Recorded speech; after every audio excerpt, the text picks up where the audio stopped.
That's mean. That was good.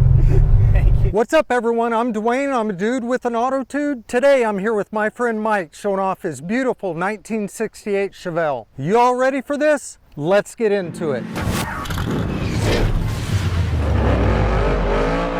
Hey Mike, thanks for joining me today. Oh yeah, no problem. Appreciate you bringing this Chevelle. It's I noticed this over at the car show we were at the other day, and it caught my eye. Actually, it caught my ear first, and then it caught my eye, and I was hooked on this. But can you tell me a little bit about it? Sure. It's a 1968 Chevy Chevelle.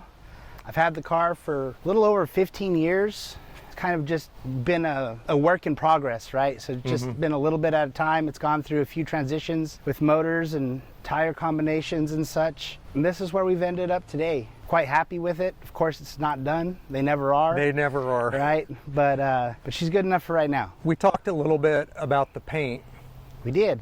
So tell us about this paint job on this. So this is original paint, right? So this is the original paint from 1968, which is kind of hard to believe, but if you look real closely around it, you can see that it's had a little bit of wear, right? That she's been around the block a couple times, but all in all, she's pretty clean for the paint being as old as it is. And the interior? Interior's all original. Nothing's changed there. I've added the center console, but other than that, the interior's all original, of course, except maybe the speakers and some stereo items. Right. Top, it's original vinyl top car. I'm not aware of any time that the vinyl's been changed. So as far as I know, it's an original top. That top is original to this car. So I would assume that the moldings and everything's original as well. Yes, sir. Yeah. I did notice a pin striping that looks original. That caught my eye. yeah, and I actually think somebody did it, because if you look, you can tell it was done by hand. It's just, right? Just got a little imperfection to it, but I think it gives it a lot of character. I think it sets it off. It splits the red up a little bit. Yeah. Tell us about this drivetrain. So currently, she's running a 418 cubic inch LS motor, 6.0 board and stroke, iron block. It's got an LS3 top end. Behind that is a 4L80 transmission, so strong enough to take all the power and give me overdrive still. And then behind that is a Ford 9-inch. What's the gear ratio in the 9-inch? 373s. So you can drive it on the highway somewhat. Yeah. I mean, you've got a gear for that. Right. Yeah. So it runs down the highway, 80, 90 miles an hour, no problem. Oh, that's best of both worlds, right? Yeah. Something I noticed on this as well is that you have some lift bars. I do. And they look like the old school lift bars, so that's what caught my eye. Is like, this is cool, man. Yeah. And the cheaters. Yeah. So I've never taken them off. The Chevelles have a issue with, put too much power back there, they'll start to wheel hop on you. Them lift bars prevent it from doing that, and it helps transfer a little more weight to the front of the car, right? So you can keep it from bending. Yeah, keep it from bending, and then stick them back tires to the ground a little bit better. Right. The noticeable thing that I know as a 68 are the tail lights, and a little bit of this area being slanted back. Is there anything else that? Yeah, so the wing window, right? So in 69 you didn't have the wing window; it was a solid window. So in 68, right? Because 68 and 69 are real similar, right? But yeah, 68 was the last year with the wing window. Now, is the quarter glass, is it shaped a little different? The top? I don't believe so. I believe they're the same in 68 and 69. Okay. Right? So the body style changed in 70. But the tail lights, this is a 1 year off, right? Yes. Yep. With the small. 68 and 69 were 1 year offs with the tail lights. So 68 has the small tail light, and then the 69 had the full tail light. Okay. What confuses a lot of people is they'll see the Chevelle emblem, and then they see the Malibu emblem, and they're like, well, what is it? Is it a Chevelle or is it a Malibu? Right? And actually Malibu was a trim level, right? So it was one of the highest trim levels you could get. So it gave you a little bit better carpet. The material on the seats were a little different, but Malibu was just a trim level. I think that went to 78, and in 78 Malibu became its own car, and they dropped the Chevelle name. That's one piece of information I didn't know. Yeah, yeah. That's really cool. What are your future plans for this? What do you want to do next on it? Next, we want to get some AC in it. So we're gonna do some vintage air. You can do some vintage air. I want to do some Dakota digitals, so I can track a little better everything that motor and transmission is doing. Mm-hmm. And then I've been debating and struggling with painting it, right? I mean, it looks pretty good and it shows okay the way it is. I think a paint job would make it at that next level. Right. But I don't think I'd drive it as much or be willing to show it as much if I painted it. You don't want rock chips. You don't want right. afraid to park it anywhere. I wouldn't park it, leave it in a parking lot by itself anyway, the way it is. Can you tell us about the wheels? Sure. So the wheels are billet specialties. So not only the diameters are a little different, but the widths, but the diameters too, right? So the front tires are 17-inch wheels and the back are 15-inch wheels, right? So yeah, so the rim size is a little different. I debated doing that and I struggled with it, but I think it actually came out pretty good. Yeah. It gave me a wider sidewall in the back, right? So I can have a tire that's able to grab a little, flex a little bit. Yeah. And give me a little bit stiffer ride up front. So I think it came out okay. They're, like I said, they're billet specialties. I like those. Well, I'd like to look under the hood and hear it run. Let's take a look at that. Okay. Very nice. Oh, thank you. Yeah, I think it's big. Yeah. It really is if you think about it. You know, people are like, oh, there's so much room under there. But once you stuff one of these in with all the accessories, right, you know, it takes up quite a bit of real estate. Your headers fit nicely. Yeah. Right? Yeah. You really did shoehorn some stuff in there. Yeah, I had to make a slight adjustments to this side to get them to go in. But they're Speed Engineering long tube headers. They work out pretty well and have no issues with the passenger side at all. They do sit just a little bit down further than I'd like, but there's really not much I could do there. Right. Yeah. Are these power brakes? So those are power brakes, but they're not your traditional vacuum assist power brakes. Right, I noticed that. So that's a Hydro Boost system. So it's taking power off the power steering pump, rerouting it through the brake to give you that Hydro Boost setup. Oh, that's pretty cool. I've never seen anything like that. And you're running a Sniper EFI on it.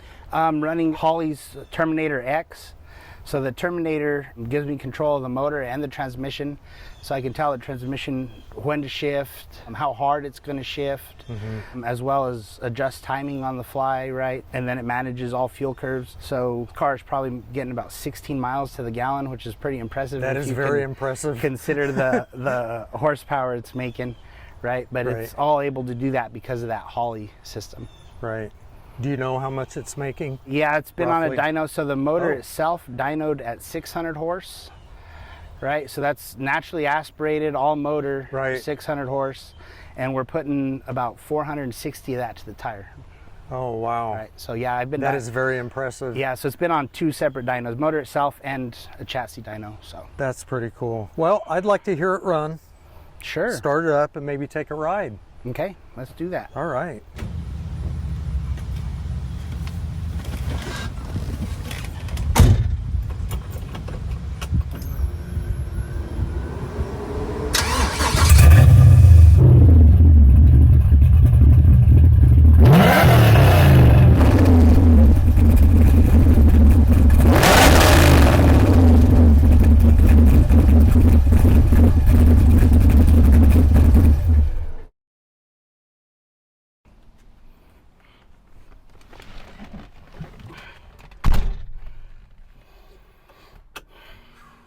We picked a good warm day, didn't we? Yeah, you feel free to roll down the windows or do whatever you gotta do. I might go ahead and do that.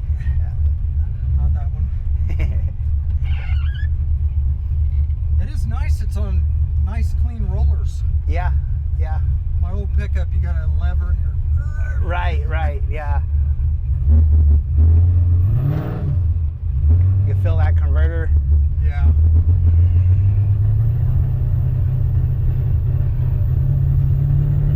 So you did say the hood, you plan on painting it, or... Yeah, painting it. I'd like to paint it. If I can get it painted, I wouldn't paint the whole car. Get it to match? If I can get it to match, right? for the 2-stage paint versus the 1-stage on the original. Right. The original hood I have, it just has a big hole in it. We talked about the car going through different power plants and stuff. At one point it had a blower motor, so Oh, nice. it was until it wasn't, right? Did it like blow in the way you didn't want it to? Cam broke in half, so yeah. Oh, wow. hmm Interesting. Yeah, I think the distributor gear locked up, broke the cam. Time to start over. Yeah, it was time to start over. Is it the same block? No, that was a big block Chevy. Yeah. Okay. Yeah, no, this motor was built in Salina by Advanced Engine and Machine. Great guys. I wouldn't take it to anybody else. We originally planned on building a 408, Right. but it was right at the end of COVID, and there weren't a lot of parts available. So 418 is what we found, and that's what we built. So It's even better. What compression ratio would that be on this? it's about 10.5 to 1. Oh, nice. Yeah. It's a sweet spot. Yeah. Right? Yeah. Not too much where you get pre-detonation or anything like that, but I guess that's all controlled with maybe your EFI or It is. timing. So if the Holly starts to sense engine knock, whether it be to fuel or whatever, it'll start cutting back timing until it goes away. Right? Okay. So That's nice on the fly. You don't have to get out. yeah, you're not exactly. That's the benefit of the new technology, right? Versus Right. driving around with a screwdriver in your pocket, right? Yep, You're always yep, adjusting. yep, always. Did you do any work on the suspension? Yeah, so it's got coilovers in the front, tubular A-arms, redid the brakes. The back still has the original coil springs and shocks. Not original, right? But Right. original style. Well, it feels real smooth. Yeah, it I handles think pretty good. You get in at 68, you think, well, it's going to ride rough. Right. But I'm used to riding in my 68 pickup. So this thing is just really smooth. Yeah, she rides pretty good. Yeah, it really does. Man, I love that sound. Yeah, it makes it just a little louder in here with the exhaust dumping under, or right before the axles. Right. But I think that's part of it, right? It's part of owning a muscle car is the sound. So Right, exactly. That's what you want. yeah. Well, like I said, that's the first thing that caught my ear as you were driving into the show. Yeah. And I was fumbling to get my camera. And then this came around the corner and I was like, oh man, I've got to get this. Thank you.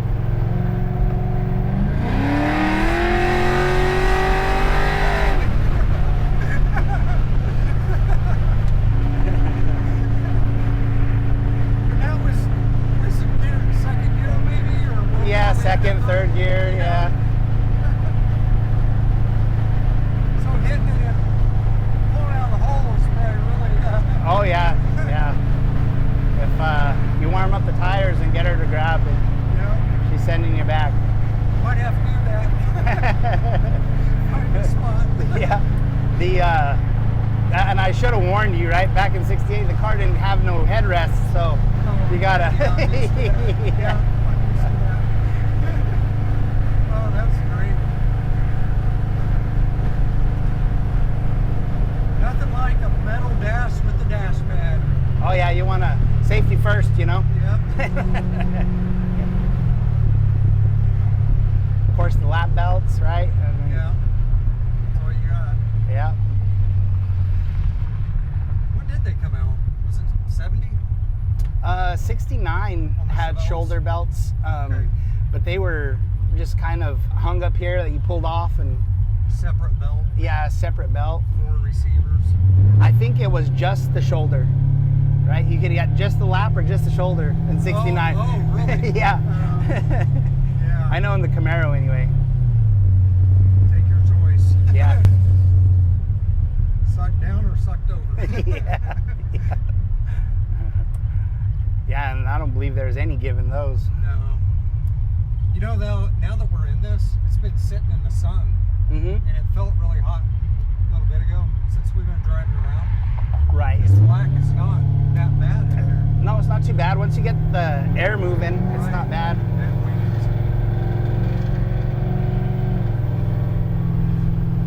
Yeah, she handles real nice. It's mild mannered, you know, until you want it not to be. yeah, exactly. You can probably tune it up or down, or you leave it kind of constant. I kind of just been leaving it right here. If it was a turbo car, you'd play with it a little bit more, right, up and down. But it being a naturally aspirated car, kind of just tune it for the elevation we're at, and Just let it be. let it be. Set it and forget it. Set it and forget it. Yeah, and Yep. you know, like I said, the Holly takes care of, you know, when we drive out of state or anything else. Holly takes care of all that. So No jumping out to advance your distributor. no readjust, setting timing. Yeah. Which is all something that you had to worry about if you had a high compression engine, right? Right. Back in the day, or you know. Exactly. Well, even with the low compression, if you get way up in That's very true. elevation, you're still having to adjust something. Yeah, you're still starving it for air.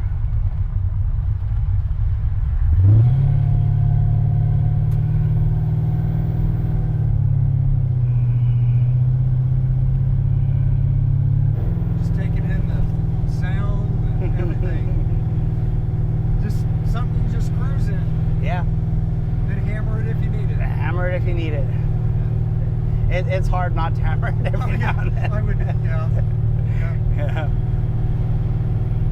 Yeah. I noticed your quarter glasses rolled down.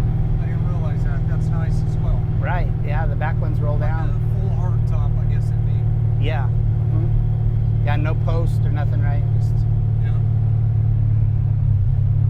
Just really cool to see an original interior from 1968. Even the headliner. yeah. I mean, it's just perfect. She's in good shape, that's for sure. She doesn't stay outside. I mean, No. you know, it's always garaged. So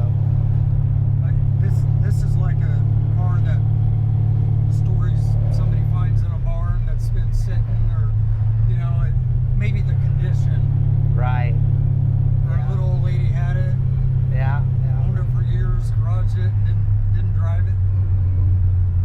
Yeah, and actually that's kind of funny. That's how this was, right? I mean, she wasn't always a little old lady, but Right. it was her and her husband's, and after the husband passed away, is when she parted with it. But even then, she said they rarely took it out. They, you know, took it out on Sundays to go to church and to go have breakfast, and then Right. it was back home, right? Had the original 307.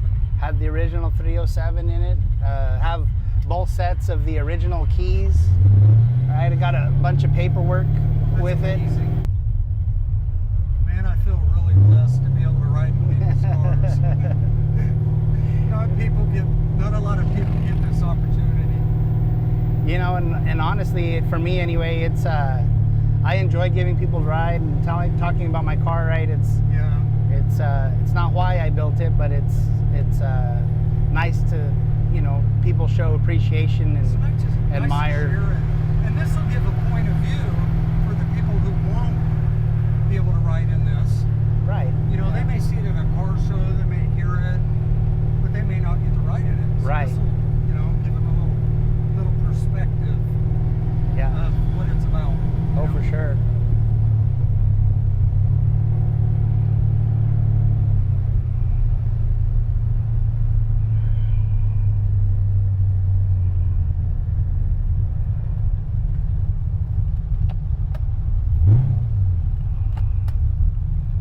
Sherman third.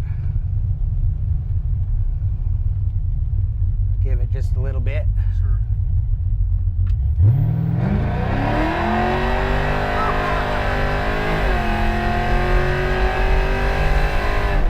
Woo!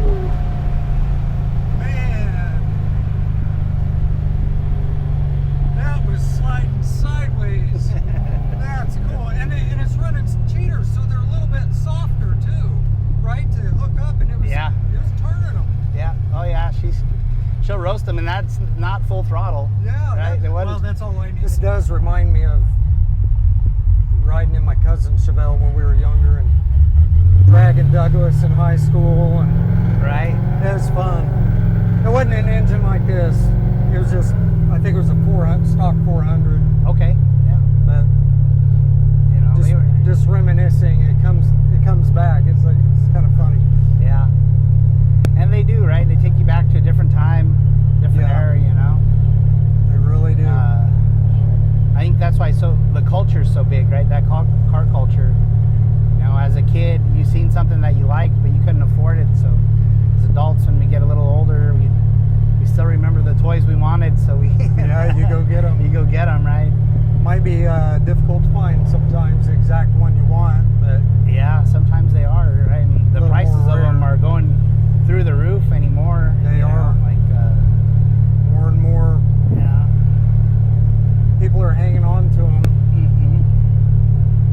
and to be able to get rid of them or to let loose of them, they want it valuable to them. They want to feel like they got something out of it. Right.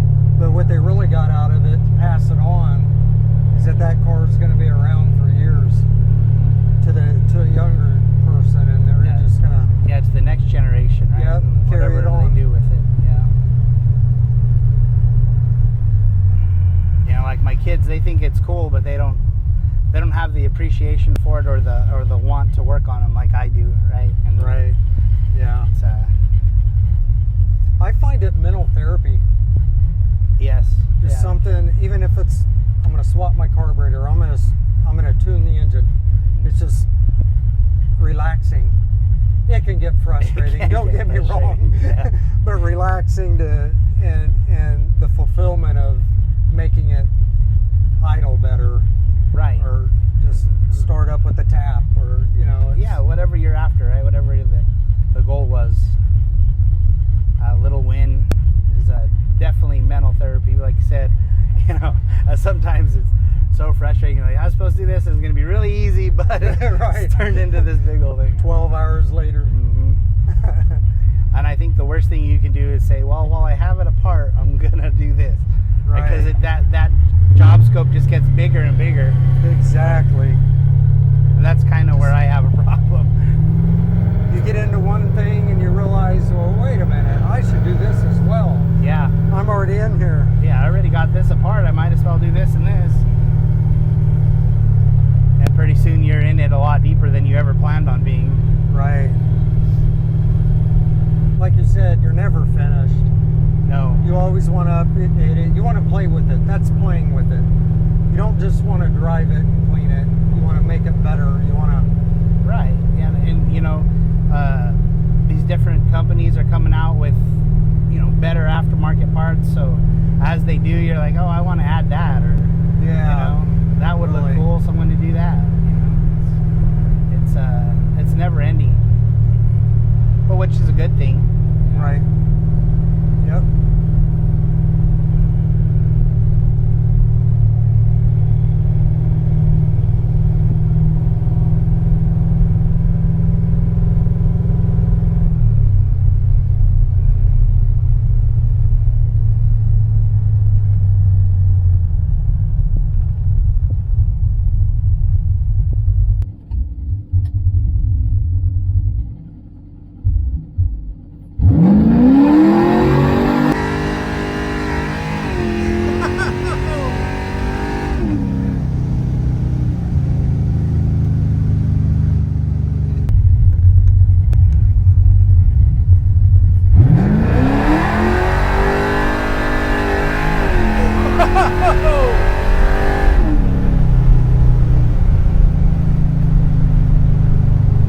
As mean.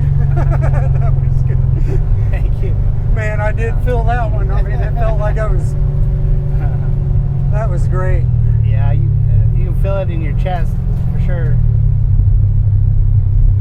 Definitely did. That's what it's about, right? I mean, and not for everybody, right? I mean, everybody builds, like lowriders, for instance, right? They're not going to do that. No. But they're after a totally different objective Right. at that point, And it's okay. And it's okay, Everyone yeah. has their own style, Yep. but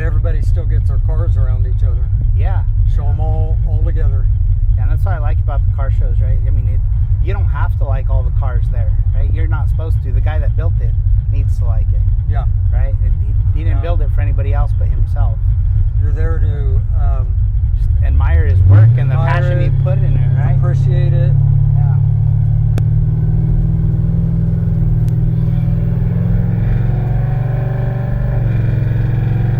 I could really do that all day.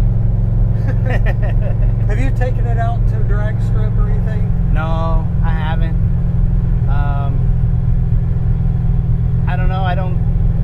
I mean, it's fun to do that, but I didn't build it to, Right. you know. I mean, It may be really tacky and it could right? break something. You never know. I don't know. You could, and I mean, if you do, you do, right? I mean, it's you find the weakest point, the next piece you got to upgrade.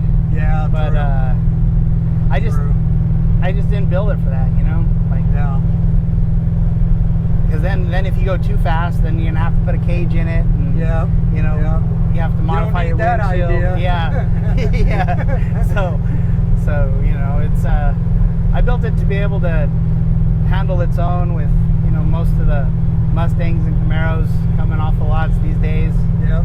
and I think it will. Definitely. It's really comfortable in here. yeah, it's not bad at The all. black does not feel like it makes it hot. Right. At all. You think it would, but it doesn't. Yeah, first you're dreading it, right? Like it's all black, it's gonna be hot, but it's not bad. No, not at all. Heck, I wear a black hat and a black shirt and stand out in the sun, so go to these car shows and Yeah. Oh, last weekend was a lot harder, that car show. Yeah. What was it, like in the 90s that day? that was terrible. Yeah, that was It hot was. day. It was so hot that I was getting a headache. Yeah, me too. And then there was no air movement. No. Yeah. Well, Mike, it was a pleasure. Thank you for doing this with us, letting us take a ride, doing the interview. Like I said, this thing, I heard it coming around the corner at that show and jostled to get my camera because I knew it was something special. And just appreciate it. Thank you. I appreciate you. Thanks for asking me to do it. You know, and said got a lot of time and work in this car. So for someone to appreciate it enough to want to take pictures of it, it's humbling. So thank you. Thanks.